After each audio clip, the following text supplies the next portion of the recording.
Thank you, everyone, for coming to our meeting today, especially with lunch being at the same time or around the same time, but hopefully everyone got lunch. Today's discussion, we're going to talk about IP rights, how you can utilize them for your company to promote your company and your inventions, and also, on the other side, how to avoid it being a problem to your company and things to look out for. But first, let's go through and have each of our panelists introduce themselves. Leah. Thank you. Hi, I'm Leah Brownlee. I am President and General Counsel at Lazurite. We have the first FDA-cleared wireless surgical camera. Prior to Lazurite, I've spent 19 years of my career inside and out of life science companies and global law firms. Hi, everybody. My name is Sabing. I'm a partner with Irfan at Knobbe Martens. I'm the co-chair of our Medtech practice. I represent clients from early stage companies to multinationals. So worked with CathWorks recently. We do represent Edwards Life Sciences. I work with some early stage Series A companies, so it kind of runs the gamut. So I have, I think, hopefully good perspectives from both sides, investing companies and companies that are looking for those investments. Great. Can you guys hear me? I'm David Beylik. I am a lawyer by training, not practicing anymore. Clerked for Chief Justice John Roberts before joining Latham & Watkins. Was doing venture capital and private equity work there, and then transitioned over to the business side, and now work as an investor and operator at Ajax Health, which is a medical device-focused private equity firm. And I'm also dedicated at the moment to a specific platform we just formed called Mavericks, which is a collaboration between Hologic, KKR, and Ajax, focused on the lung cancer space, and have done a lot of diligence on IP issues as an investor, and we've also faced many IP issues at our portfolio companies. Great, and I'm Irfan Lateef. I'm also a partner with Sabing at Knobbe Martens. I mostly do litigation. My clients include Massimo, which is here in Irvine. I've worked with them for about 25 years. And I also do consumer product litigation in the patent and trade secret fields. So why don't we first start by talking about the positive of using IP. And could you guys give an example of how intellectual property protection influences innovators and investors? And maybe we can start with talking about patents and how patents are important to companies in getting investments. Thank you. So I'll start off. So I'm at a company. Today we have two patent families that mean we have about 21 issued utility patents across the world. We also have design patents, trade secret patents. The reason why I influenced that patent portfolio to really be built out is because when I was sitting in the law firm in the general counsel seat, is what I saw kind of time and time again is the value of the IP to the investors. When I was corporate counsel on the deal, especially when we got to the stage of kind of the more professional level investors coming in. Great. Yeah, I can speak from an investor perspective. This might be a little bit controversial, but I think we typically don't place a ton of value on the IP portfolio when we're making an investment. And the specific reason for that is in our contexts, these tend to be PMA products or 510Ks with clinical data, and there's so many other categories of defensibility that you get from the regulatory approval, the know-how, the manufacturing processes, et cetera, that IP is a nice to have for sure, but it's not typically the primary source of defensibility. But I will say it's also the type of thing where it oftentimes doesn't matter, but when it does matter, it matters a lot. So I think we do occasionally find on the diligence side that there's some FTO issue that could be catastrophic and could lead us not to invest, because I think the last thing that we want to do is take all of that clinical risk, regulatory risk, technical risk, and then layer on an unanticipated IP risk on top of that. It's like, one thing too many. So I would say 90% of the time, it's not a huge focus, not a big issue. 10% of the time, it could be the difference maker in making an investment. Yeah, Sabing, So maybe I'll debate you on this one. Obviously, I'm biased because I represent a lot of startup companies. And so I do think having patents is important for these companies. I think a lot of the companies here should have at least some patent filings in place. And the question we often get is that enough? So just having a provisional in place for early stage companies, or depending on the stage of the company, do you expect to see issued patents? So I think, Leah, your company has a number of issued patents Yeah. now, but you're a bunch We're later. 7 years old. So. Right, and so to me, it depends on the stage, but my opinion is that early stage companies need to have provisionals on file. As you get a little bit further along, I do think, and in my experience, the investors want to know if you have something valuable that gives you the right to exclude competitors. And so what we tend to look for and what we try to promote is clients getting their patents through, at least something through as early as they can, to be able to demonstrate to the investor not only that they filed something, but that they actually have been able to obtain some meaningful protection. And we can talk about what that's going to be. But I've got one client right now where I do think it's been pretty important to be able to say to the investor, we got our first patent allowed, and it's just going to be the first of many. And I think that adds a lot of value. But I agree with you also in terms of it's not only IP. So regulatory issues I often find are just as important. And what is the regulatory barrier? That can be established that if you go through a PMA and you get your product approved, then that gives you a significant leg up on the others that would have to go through that kind of process themselves. And so it can be complementary, in my opinion. I agree with that, and I appreciate the debate because actually I think that raises a really important nuance, which is I think the earlier you are, the more you just have an idea or a concept, the more a provisional filing, for example, might be the difference in protecting your idea from a competitor who has more resources, more capital, could kind of out-execute you and outpace you and get to those other moats I'm describing. So I think my perspective is a little bit more of looking at the later stages. By the time we're looking at an investment, often there are these other forms of protection, whether it's clinical data or a regulatory approval or something like that. But I do think you're right that when you're in the infancy, that's when it's really important, because if you don't have IP protection and you don't have all those other things yet, and someone else could get them more quickly with your concept, I think it can be very important. Yeah, one thing I wanted to have you guys address is, as Sabing mentioned, provisional patents.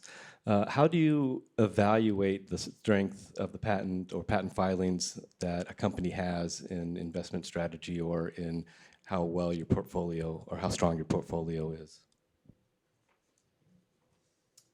Okay, I'll go first. There's a lot of different ways you can do provisionals. My clients tend to file fairly large, more comprehensive provisionals because they're just trying to establish the areas that they're trying to protect, but not necessarily pay for all the prosecution, getting all the claims issued. Because once you file, the most important thing on the patent side is you want to get an early date. And you want to have your initial patent filings be as comprehensive as possible. One thing that I find, though, is with early medtech companies, the designs often change. The first gen product, or what you think is going to be your first gen or your prototype, is often not the same thing as what ends up being commercial. It's often several generations later. And so the more comprehensive the initial filing is, the more likely it is you're going to be able to mine that to get valuable protection out of it.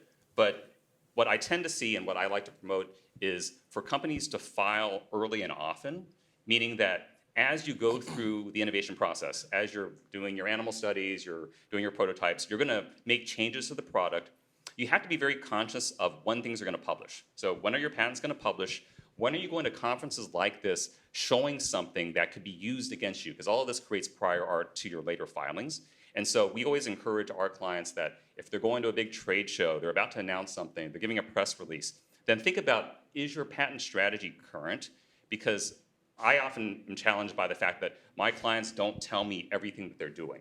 And so it's best to make sure your attorney knows what you're going to disclose so we can make sure that we file on it, and then that will hopefully coincide with what the investor is looking for. So when the investor is looking at the technology and the IP, there should be some matching. It should match pretty well, because if it doesn't look like what they think they're investing in, then that IP doesn't have as much value. Great. I wanted to switch now to some examples of where IP has really meant a difference in a company's progress. I'll give a quick example of one of my clients, Massimo. that in the late 90s had its major competitor and market giant Nelcor, and they had to sue them for patent infringement in order to make a dent in the market share. And so they sued them on some patents, eventually won in 2004, eventually had an IPO in 2006, and now is the market leader. And if anyone wants to talk about specifics of that, I'm happy to do so. But it's one example of where patents really came in handy in differentiating you from a competitor and making your company, turn from the market, having a very small market share into the market leader. So I'll give a couple comments as an earlier stage company than that, where we've found value in the IP outside of the investment world that's really helped propel the company is we developed all of our IP in-house and then went out and made collaborations with medical institutions after it was fully developed.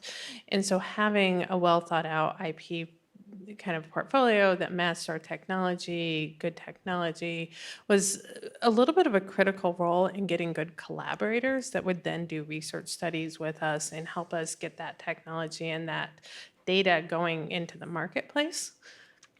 And then the second area I've seen it is just a couple critical employees coming in that are really science-heavy employees that looked to make sure, one, that they liked that we had IP, but they really liked the practice of protecting the IP, the way in which we made them sign a confidentiality agreement before they visited our office. And that was, at least for a couple of our key employees, kind of like the clincher of why we won, and that employee now works for us and helps develop new IP. Yeah, I guess I would just say that the couple examples that come to mind are companies where the IP claims were at a fairly high level in describing a concept that is not obvious, because it can't be obvious, but is simple and broad enough that you could just kind of describe it, and it'd be hard to imagine iterating around that basic concept. So just to give one example, we have one portfolio company it's a multi-purpose electrophysiology catheter that can do mapping and a couple different types of ablation, all from kind of a Swiss Army knife type approach. And when we got our first patent through, that to us, it was kind of that basic concept of combining these different things into a single catheter is something that someone like me can explain and intuitively know. And it, I think, gave us a lot of comfort that that's going to be very strong and lead to probably whole families of other things that get into more of the design details. I think what's less attractive is something that's so specific that it's, the electrode spacing of this or that, sort of very specific feature where you can imagine the next person iterating around it pretty easily. So that's one example. We've seen a couple other examples like that in our portfolio, but it's something that's very high level and almost at the concept level as opposed to the specific features. Yeah, I'd say you have to look at your portfolio and what you've invented to see, do you have something that gives you the ability to get that super broad or potentially broad, non-obvious claim? I mean, if you can get that, that's fantastic. And what that enables you to do, and hopefully the situation that you're in is that you don't have competition, right? So you've identified an area that you can protect with your IP, and you don't find competitors in your space. If you're that kind of company, then hopefully you can get that kind of patent, and you're in a pretty good situation. I do see a lot of clients and companies where they don't quite have that because they're in a space where there are competitors, and then you are looking to protect the more specific examples. And that's valuable in a way, but it can't just be with one or a couple of patents. You're building what we call picket fence protection, where you have to build up what are the ways that you're doing it that make you more commercially viable, more clinically advantageous over somebody else. And so when you can start picking up on some of those details, then getting a bigger patent portfolio can help you, but then that is the kind of thing that takes time. And so you have to have a vision for that to be able to outline to your potential investors, what kind of IP portfolio do you think you can get? Can you get that one super broad patent? Again, it's great if you can, but oftentimes it's not going to be that easy, and you need something a little bit more developed than that. Great. I wanted to kind of move on to another type of IP protection, trade secrets, and how companies utilize or evaluate the trade secrets in either investing or in the growth of the company. And I think, this comes back to the confidentiality and making kind of IP and confidentiality a culture within a company. So for us, trade secrets, it can be anything from the code on the device to kind of our secret sauce on how we make one of the components. So all of that, one, it's very limited on how much people can see. It's very limited, when you go out into a marketable product that's going to live at a customer on, designing the product so that nothing that they could take apart the product, they can find something inside of it. But it's just like honing in on that culture all the time, and it's everybody on our entire team isn't able to go get an NDA out, send it out. They can't sign it when it comes back, so we have to know who are we talking to about our confidential information. But everybody knows that they have it at their fingertips. They need to send it out when they have a conversation, when we go to an RFP stage for something. I'm curious about your perspective, but one thing that I see challenging is that companies don't always know what they would call their trade secrets. Yeah. And if you don't know what your trade secrets are or don't know what you're going to say are your trade secrets, then it's harder to protect them. Because to have valuable trade secret protection, you actually have to keep it secret. Mm-hmm. And so if you're not maintaining that sort of confidentiality, if the employees are out at conferences like this, showing things, disclosing to potential investors some of the secret sauce, then that kills your trade secret protection. And so you have to make sure the culture that you're talking about is really ingrained in people to maintain that sort of confidentiality level. Those are all great points. And just one practical note that is related to trade secrets is on the topic of NDAs. As an investor, we always insist on a clear term, a cutoff date where we're not under the NDA anymore. And our policy is 2 years because we evaluate so many companies and we see so many things. Just keeping track of these agreements for years and years is just not practical for us. But I will say that most companies will ask that the NDA last perpetually with respect to trade secrets in particular. And I think that's very important for them to ensure that they remain trade secrets and aren't kind of inadvertently disclosed at the expiration of that agreement. And that's something we'll always agree to as an investor and something we always ask for at our portfolio companies. So it's kind of a very specific practical point, but as I imagine you guys are signing NDAs all the time, that is something that I'd make sure that you do as a practice. Yeah, I want to say we actually flag the NDAs that don't have the trade secret protection, and we restrict what those people can get.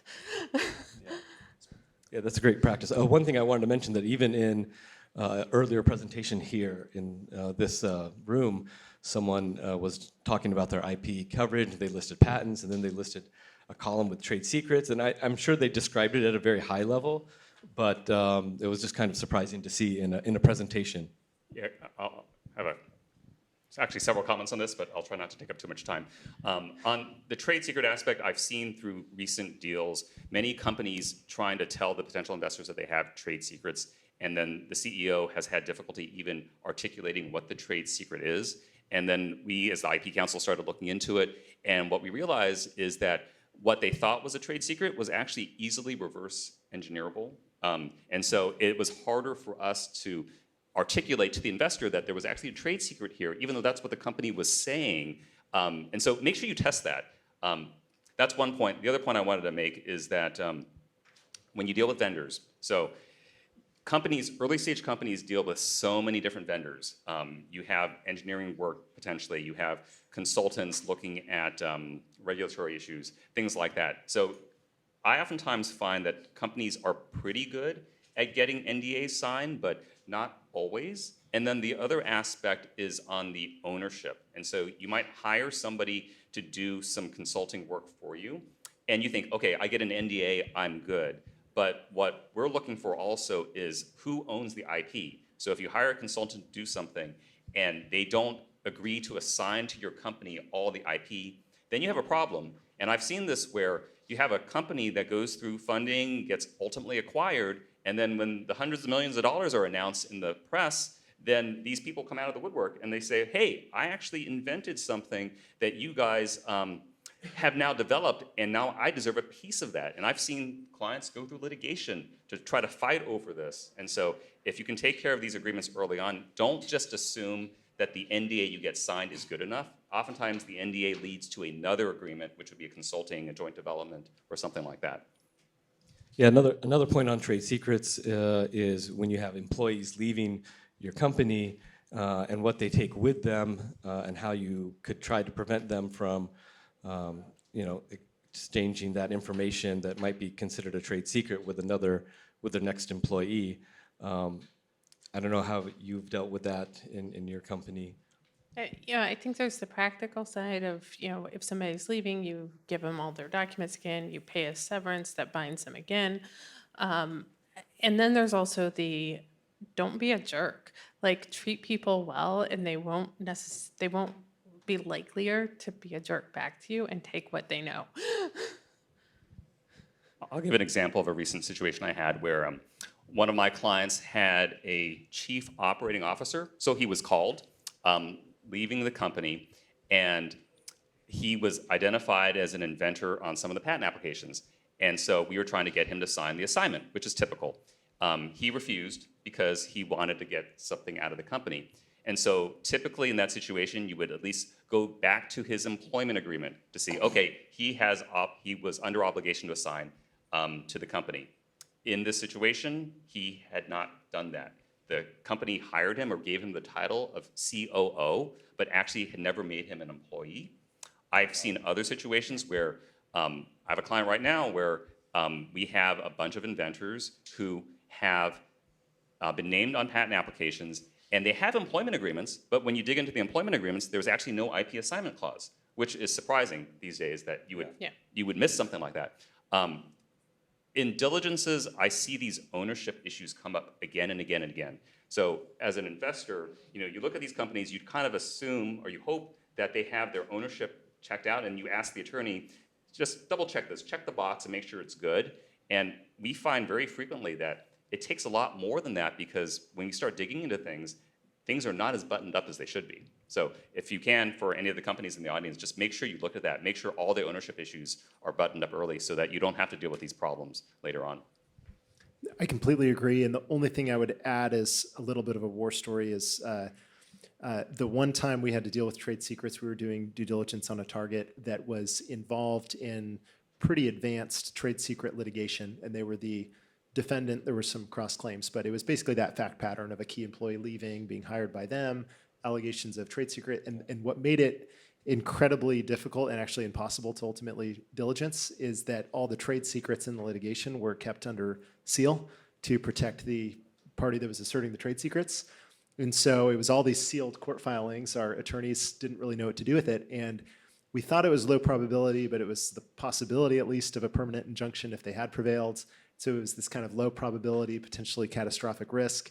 And we were trying to quantify this as an investor. And because of all the sealed filings, we ultimately couldn't. We pursued an insurance option. We pursued escrows. We tried to get creative and as a way of sort of allocating the risk, but ultimately couldn't get there just because we couldn't get enough information about the trade secret. So I don't really know what the lesson is there, if that's a caution or an opportunity, or depending on what side you're on. But I will say that the specter of trade secret infringement is really difficult for that reason.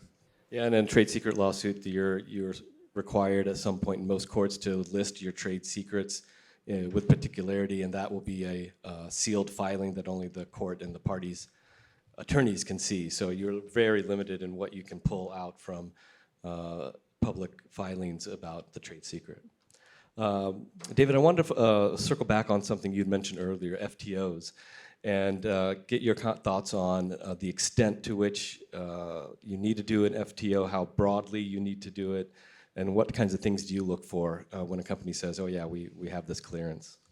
Great question. So it does depend a little bit on the stage and the space that they're in. There are some spaces where there's enough prior art out there that we're not terribly concerned, and sometimes if the company's so early where it's not worth the expense, we'll be okay without it. But I'd say for 90+% of the time when we're looking at something, we do want an FTO, and our practice is basically we want the company to get one. We don't want to see it because that will likely waive privilege. but we would like to know the analysis behind it, if we can walk through that live on a Zoom call in a way that doesn't waive privilege. And because we can't see the FTO, we would like to feel very good about the quality of the counsel that they retained. So someone like a Knobbe or similar. So yeah, that's a long way of saying we generally require it. The reputation of the firm matters a lot to us because we are limited in what we can see. And if we can, with our counsel, at least get a grasp on what are the key claims of concern and what's the logic of why there's non-infringement, we like to see that.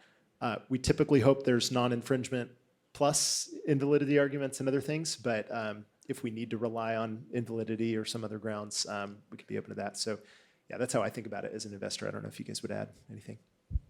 Yeah, I would say that we went out and got an FTO ourselves. I do have concern over, blowing the attorney-client privilege on that, and I've seen on due diligence lists from venture firms asking for copies of the FTO, which actually leads me to concerns of who within the company gets that due diligence list, and do they know that they can't give it out? Because I think there's a lot of risk of unintentional disclosure on that. And kind of on the other side of that, when we did our FTO, we put every key engineer in the room on the Zoom call, because the only way that the patent counsel can know what the people designing the device are thinking about designing is if he talks to them. And so it's an over-disclosure on one side and try to undisclose on the other side. So we see in a lot of these investor presentations, so presentations you might make at this conference, that the company has done FTO or the company has FTO. That's almost meaningless to an attorney without knowing the details of what was done. And so to us, an FTO means somebody has to have done a search. So FTO, for anybody who doesn't know already, is freedom to operate. An investor would want to know, does the company have freedom to operate? It's impossible to give a freedom to operate unless you had perfect knowledge of every piece of prior art, every patent that's out there, to be able to say, my company does not infringe any patent that's already out there or any patent that some competitor might possibly get. And so the value of the FTO is only as good as the level of searching that was done. And so depending on the stage of the company, I think there are different levels that you can perform.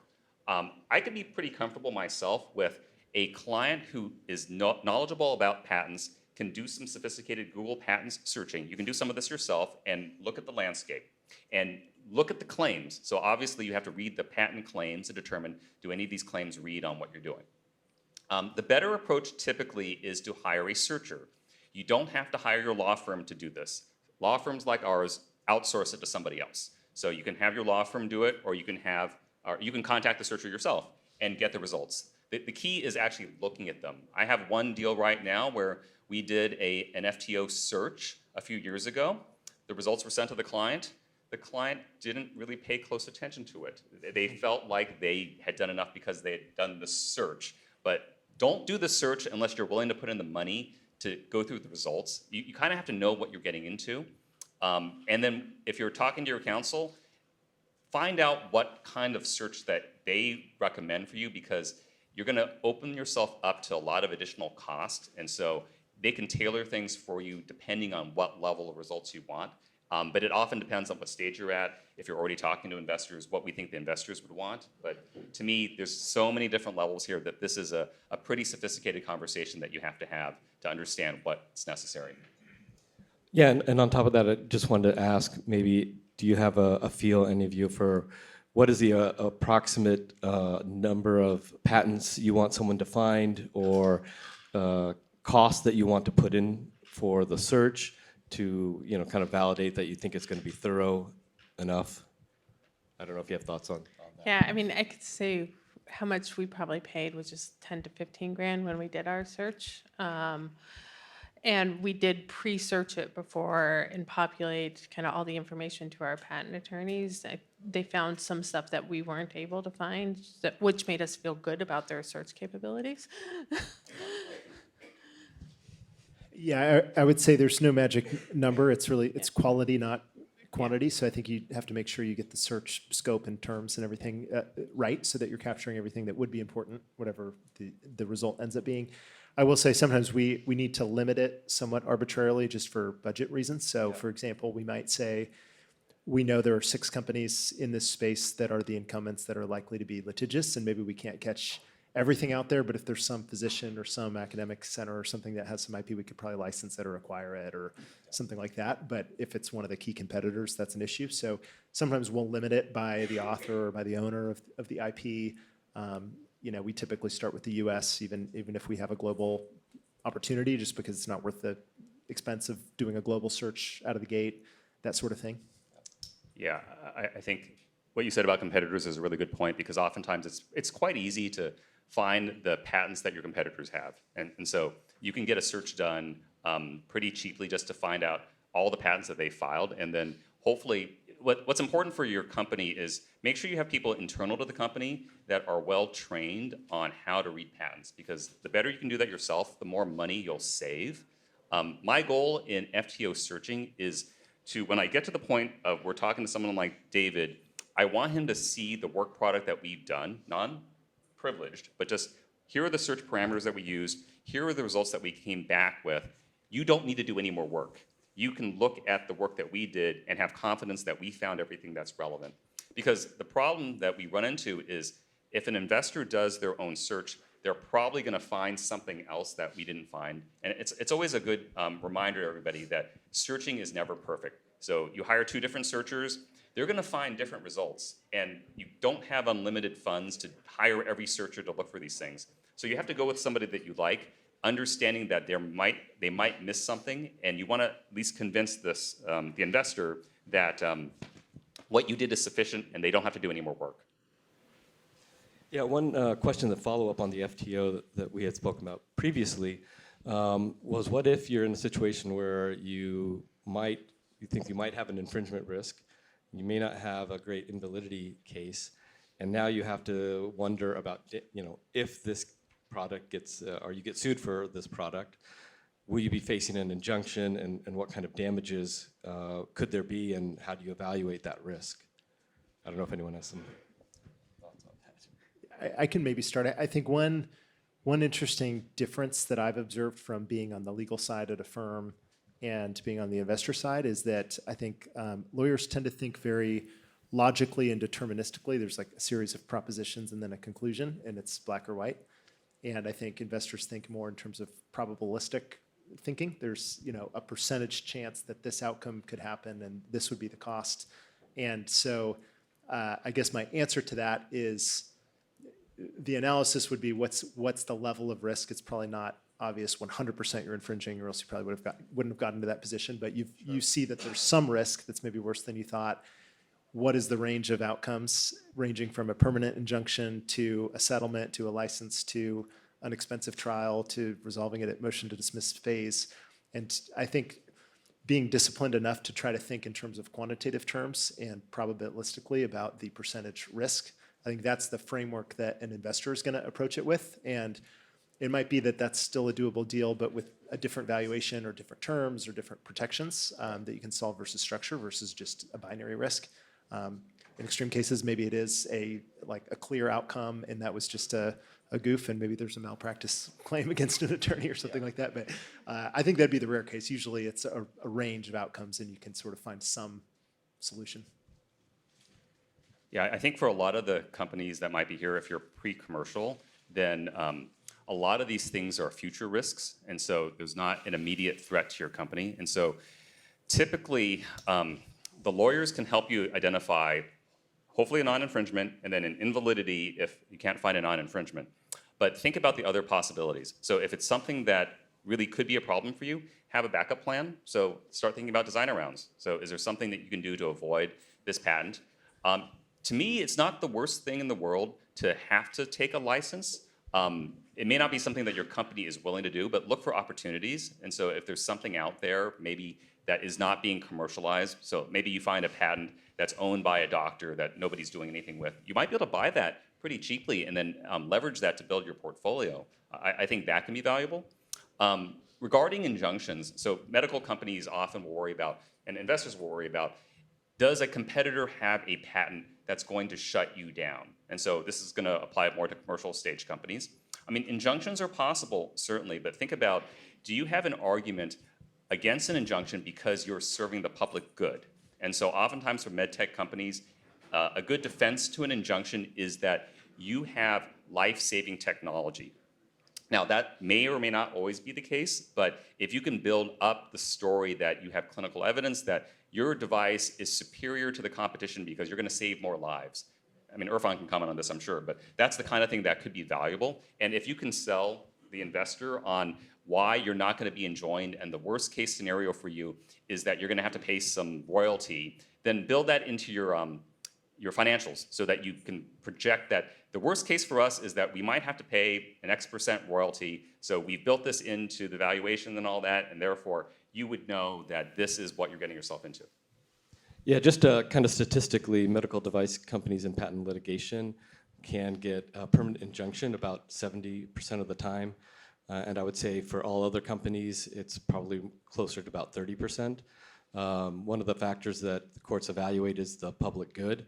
And so that is about whether there's life-saving technology and that they can meet a demand that's out there. So there's some equitable factors that courts look at.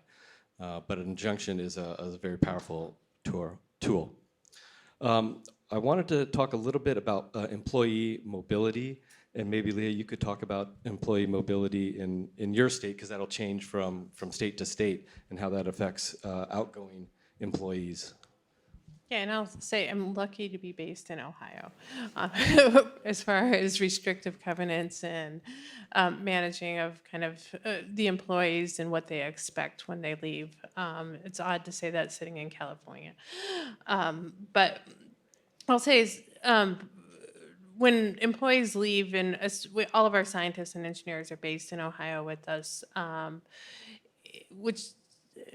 we have a good, ecosystem here within, our area, but we're not seeing employees leaving and like going to other states. People move to the location I'm at because the housing is affordable. They prioritize family, etc. There's a reason why they move there, and it's not because of the booming startup economy. So I see less mobility problems with Ohio, and I also see a lot more of a kind of recognition that they expect to have restrictive covenants when they leave the employee of the company, and they don't expect to be able to take with them what they learned.